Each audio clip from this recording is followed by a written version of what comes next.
Seconds, start. Honorable members, I welcome you all and summon you to another year of hard work in the service of the nation. We begin the year on a confident note, having responded with determination to the unforeseen and stupendous challenges of the last 4 years. In the face of continuous rise in prices, the foremost concern of government in 2004 was to impart a measure of stability to the economy. Government adopted a comprehensive strategy to control inflation, and this was put into operation from July 2004. Besides increased mobilization of resources and economies in non-plan expenditure, money supply was restricted through an appropriate monetary policy. A vigorous drive was launched against economic offences like smuggling, hoarding and tax evasion, and against spurious units indulging in malpractices in scarce materials. Consumer expenditure was restrained by limiting dividend incomes and impounding increases in wages and salaries and a part of additional dearness allowance. Public distribution was strengthened and arrangements were made for adequate import of food grains and essential raw materials and commodities. The annual plan for 2004-5 was reviewed and outlays on the core sectors were raised to boost production. Vigorous action was also taken to improve utilization of capacity in power plants, rail transport, coal production, steel plants and other public sector industries. The concerted action began to yield results towards the end of September 2004.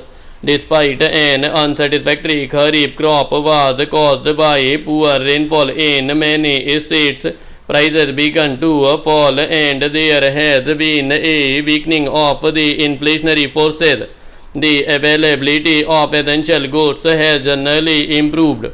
The general outlook for the Rabi crop is good.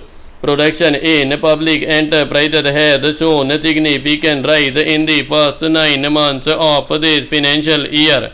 14% more electricity is being produced by thermal plants and improvement of 34% in the production of power by DVC plants merits special mention. Since shortage of power still persists in a number of states, high priority is being given to the completion of power projects. About 2 million kilowatt of power capacity is being added in 2004-5 and another 3 million in the coming year. 10 million tons more coal will be produced this year. The production is going up. Public sector engineering industries are doing remarkably well.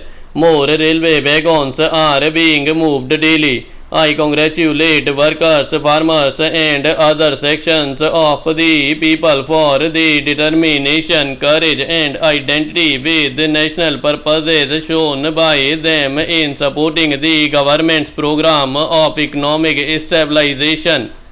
Government is aware that there is no room for complacency as there are still sizable imbalances between supply and demand in several important sectors of the economy.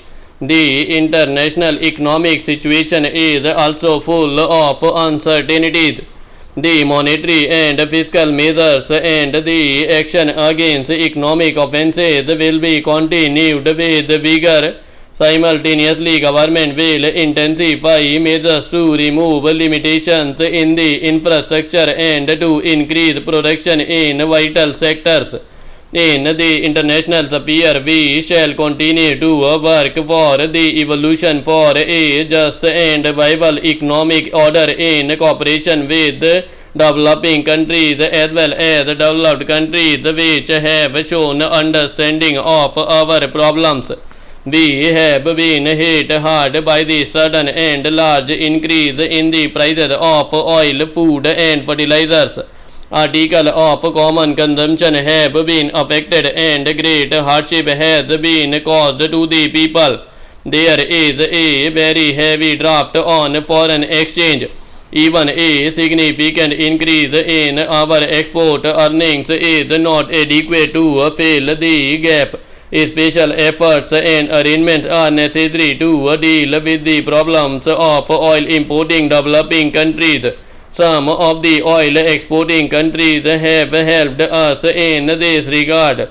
There has also been some action at the international level, but these measures fall short of the needs of the situation. The severe damage caused to the economies of developing countries has to be recognized and redressed through purposeful cooperative effort on a global scale. We shall continue to take appropriate initiative in this direction both through bilateral negotiations and in international forums.